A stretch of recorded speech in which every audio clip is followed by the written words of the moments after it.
Perú intentaba reponerse el domingo de los estragos causados por las riadas en su litoral. Avalanchas de lodo y piedras llegaron hasta el propio centro de la localidad de Trujillo, la tercera más importante del país. ¡Cuidado el vidrio! ¡Cuidado el vidrio! El torrente arrasó con viviendas y provocó el corte de vías de comunicación. Otros poblados norteños como Piura y Guarmey también permanecían anegados mientras las lluvias arreciaban. En la capital, centenares de residentes del sector de Chosica debieron abandonar sus hogares tras la crecida del Rímac. El río salió de un momento a otro y no pudimos tener tiempo para sacar todas las cosas.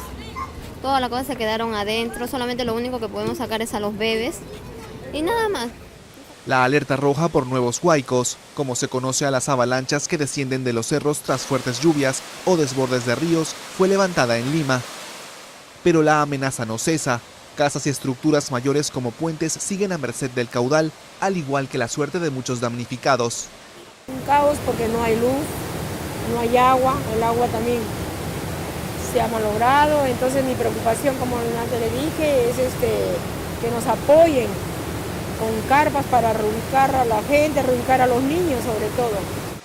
Las autoridades mantienen en 72 la cifra de muertos desde enero a escala nacional.